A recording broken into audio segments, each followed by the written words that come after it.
Good day, everyone. As we gather here, I invite you to embark on a journey of exploration and discovery. Our focus today is on contemporary period up to present. Together, we will navigate lots of informations that lie ahead.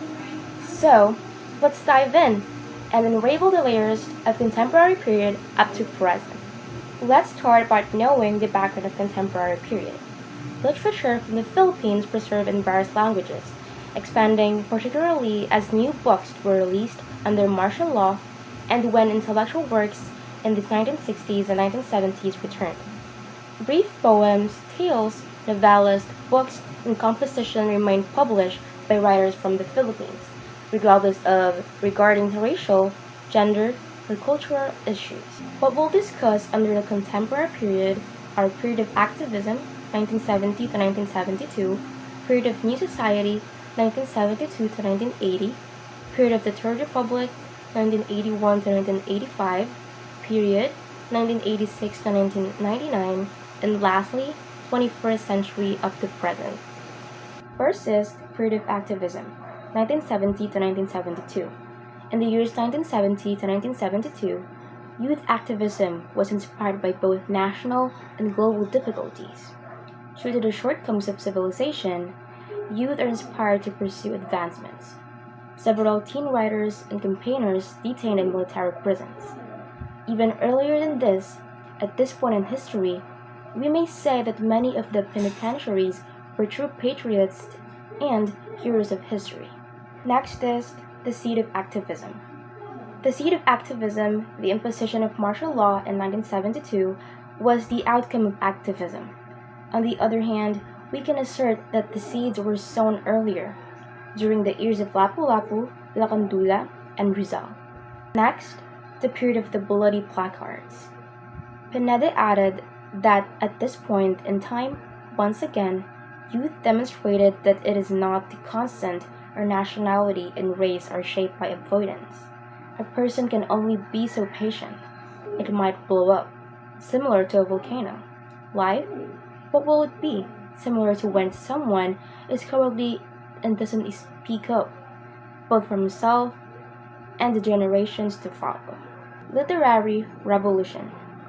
They held pens and wrote on placards in red paint, the equivalent of the word makibaka, to dare.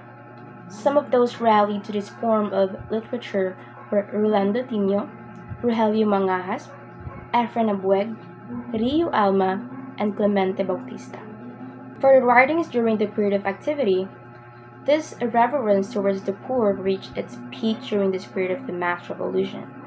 It was also during this period that the bomb of films that discredited our wars as Filipinos started to come out.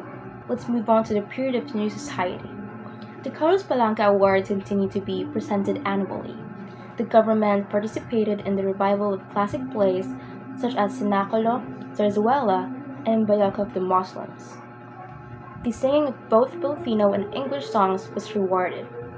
The weekly journals Kislap and Duwayway contributed significantly to the growth of literature. Next is Filipino poetry during the period of new society. Most poems' themes deal with patience, respect for native culture and customs, and the beauty of nature and surroundings. Next is the play under the new society. In 1997, The Tales of Manabu, a new style of rock opera, was also added to these presentations. A play entitled Singing in Bayoca was put on by Mindanao State University. The president's daughter played the main role in both Santa Juana of Coral and The Diary of Anne Frank. Next, radio and television. Popular television plays were Gulong ng Palad, Flor de Luna, and Ana Luisa, while Superman and Tarzan were popular among teenagers. Radio continued to be patronized during this period, but many performing artists moved from radio to TV because of higher pay. Filipino films. Filipino films were shown in all theaters in Metro Manila during the 1950s and 1960s. A yearly Pesta ng mga pelikulang Pilipino, yearly film festival, was held during this period. New kinds of films without sex or romance started to be made, but were nevertheless well received by the public. Now, comics, magazine, and other publications. In the early years of new society, newspapers started taking on formats. Individuals were more drawn to stories concerning economic expansion, discipline, customs, travel, and other related subjects, that in heightened narratives concerning robbery, rapes, and killings.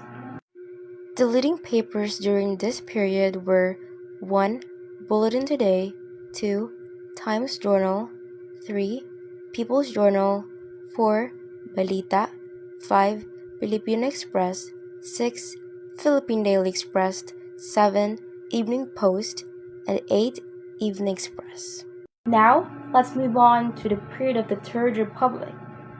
Martial rule was lifted on January 2, 1981. And former President Marcos called it the New Republic of the Philippines. During this time, it is impossible to deny that the continued oppression and repression led many people to rebel and protest. This stage of nation's history had its effects on our literature.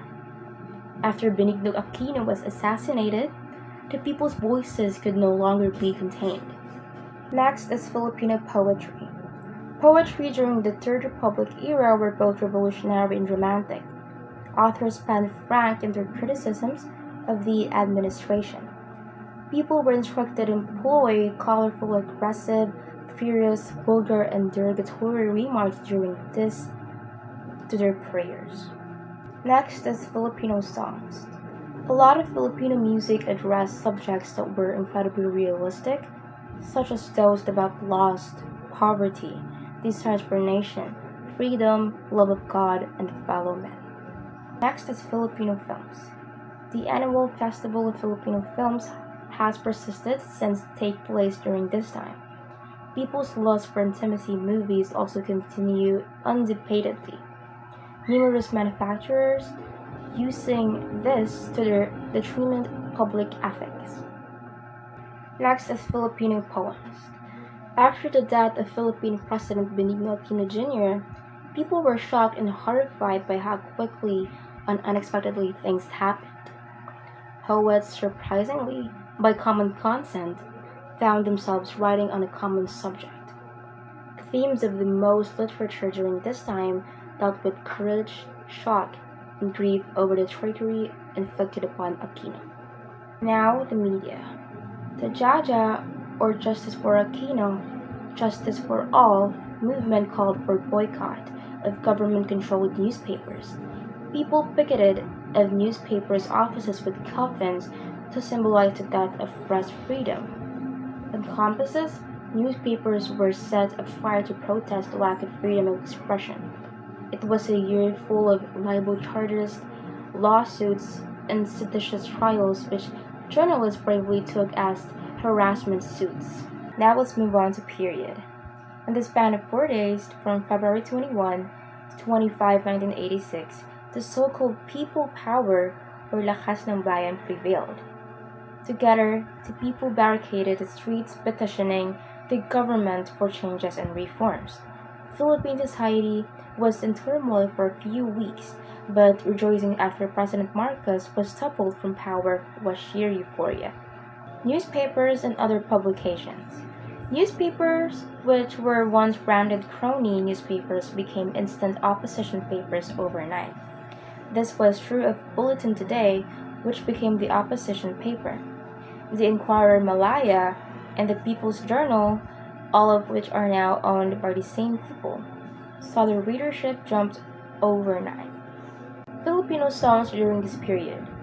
Filipino songs were frequently broadcast on radio and television, and they frequently accompanied historical events in the Philippines. An album named Handog ng Pilipino sa Mundo carried a compilation of some of these.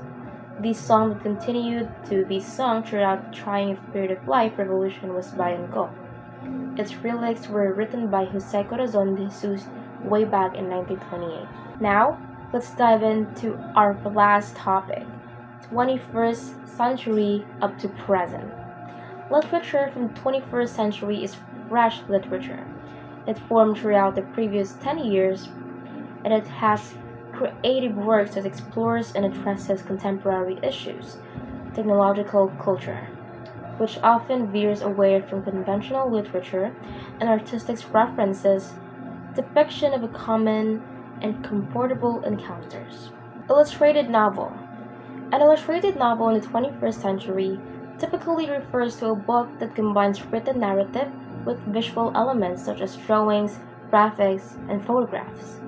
This multimedia approach enhances the storytelling experience, appealing to both literary and visual senses. It's a versatile format that can be found across various genres, offering readers a unique blend of text and visual elements to convey the narrative. Here are some examples of illustrated novels. The first one is The Blue Wings, and the second one is Draw the Line. It's a hybrid form that blends elements of traditional novels and graphic novels. Next is digifiction. In the 21st century, writing intended for digital media is known as digital fiction or digifiction. To improve the storytelling experience, it frequently includes multimedia components, hyperlinks, pictures, and audio's interactive aspects. And here are some examples of digifiction. First is Front Page Fatality by Lindsay Walker, and the second one is Saving Justice by best-selling author Peter O'Mahony. Digifiction takes advantage of technology to offer readers a more immersive and dynamic narrative, blurring the boundaries between traditional literature and digital media. It can encompass various forms, including web-based stories, interactive fiction apps, and other digital formats that leverage the capabilities of modern technology for storytelling.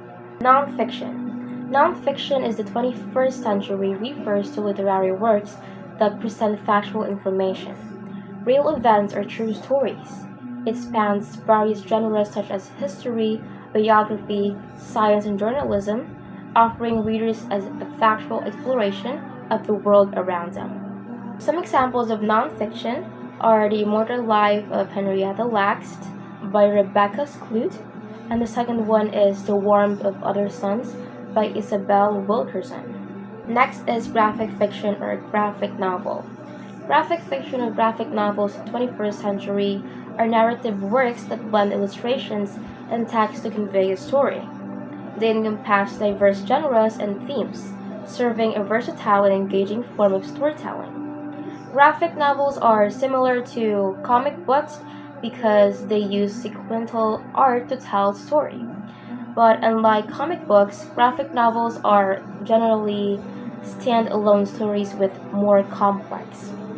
One example of this graphic novel is Coraline, and maybe you are familiar with this novel because it's pretty popular. Next is flash fiction. From the word itself, flash, it means it was very fast or a very short, concise form of storytelling, typically characterized by its brevity, often consisting of only a few hundred words. It aims to convey a complete narrative or evoke a strong emotional response within a compact space, making it a popular and accessible genre in contemporary literature. Some examples are Your Letter is an Envelope in the Mail, and the second one is What Remains. Now let's move on to doodle fiction. Doodle fiction is a genre where author incorporates doodle writing and drawing. The graphics were handwritten, a place of traditional font, and doodle fiction is more text-heavy than manga and graphic novels, and closer to prose fiction than comics in format. Some examples of doodle fiction are Diary of a Wimpy Kid, and the second one is Slimy Space Slugs. Next one is text-talk novels. Text-talk novels are stories told through dialogues and social network. It can be in form of text messages, emails, instant messages, or blogs. Generally, it is a kind of literature written in cell phones. Here are some examples of text-talk novels. As you can see, it was consist of messages and was written in cell phones. The plots of this kind of literature are usually about love and passion. Next is chick lit or chick literature. Chick lit is a genre of fiction that typically targets women readers and often features a female protagonist dealing with the challenges of modern life. relationships, and personal growth. These novels often blend humor, romance, and elements of women's experiences. While the term has been criticized for stereotyping and being too narrowly focused, it has also been embraced by many readers and writers. Chick lit can cover a variety of themes and styles within the broader category of women's fiction. Some examples of chick literature are If You Only Knew, and the second one is A Very Accidental Love Story by Claudia Carroll. Next is six-word flash fiction. Six-word flash fiction is an extremely concise form of storytelling where the entire narrative is conveyed in just 6 words. This format challenges writers to distill a complete story, often with a twist or emotional impact. Within the constraints of this minimal word count, it's a creative and brief way to capture a moment, spark imagination, or provoke thought. This minimalist approach encourages creativity and brevity in storytelling. Here are some examples of six-word flash fiction. Before, I thought that six-word flash fiction telling stories just contains 6 words was not possible, but actually it is. Next is creative nonfiction. Creative nonfiction is a genre of writing that combines elements of factual information with literary techniques to create engaging narrative-driven pieces. Unlike traditional nonfiction, which strictly adheres to conveying facts, creative nonfiction incorporates storytelling techniques, personal reflections, and a more subjective approach to present real events or information. Here are some examples of creative nonfictions. It allows for a more artistic and expressive way of presenting true stories, making the narrative compelling and immersive for the reader. Next is science fiction.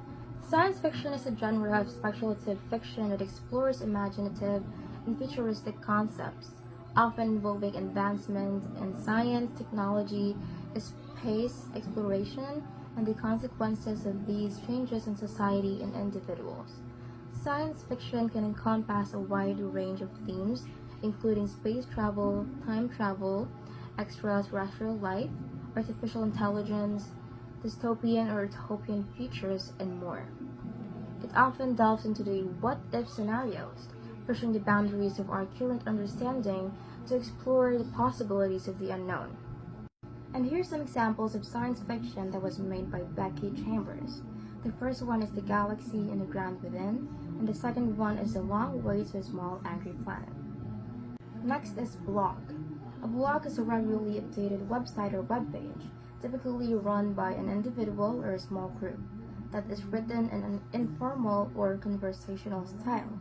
Blogs cover a wide range of topics and can serve various purposes, including personal journals, news commentary, informational content, and more. Blog posts are usually displayed in reversed chronological order, with the latest post appearing at the top of the page. Blogging allows individuals and organizations to share information, express opinions, and connect with audiences in an accessible and interactive way. Here is an example of blogs. As you can see, it was informative, and one example is sharing recipes. The next one is Manga. Manga is a style of comic or graphic novel that originated in Japan. It is characterized by its distinctive art style and often features colorful artwork, diverse characters, and fantastical themes. Manga covers a wide range of genres, including action, romance, fantasy, science fiction, and more. It is typically serialized in magazines and later compiled into volumes. Here's an example of manga. Manga has gained international popularity, and its influence can be seen in various forms of entertainment beyond comics, including anime, novels, and merchandise. Next is spoken poetry. Spoken word poetry is a word-based performance art where speakers engage in powerful self-expression by sharing their views on particular topics for a live audience, focusing on sound and presentation. Here are some examples of spoken poetry. As you can see, spoken poetry often incorporates elements of performance, allowing the poet to convey not only the meaning of the words, but also the emotions and nuances through their voice, gestures, and sometimes accompanying music or visuals. This form of poetry can be dynamic, engaging, and powerful in its live presentation. Lastly, Fliptop. Fliptop is a rap battle league that originated in the Philippines. It gained popularity for its unique format, where two MCs engage in a verbal battle, exchanging rap verses filled with wordplay, elaborate rhymes, and often humorous or intense content. These battles are typically performed in a competitive face-to-face setting and are judged based on various criteria, including delivery, creativity, and overall performance. Here are some examples of flip tops, and as you can see, it was written in Tagalog because Fliptop Rap Battle League is the first and largest running professional rap battle conference in the Philippines, founded by Larry Kareem Yuson in 2010. The league promotes Pinoy hip-hop. That's all. Thank you for your time and attention.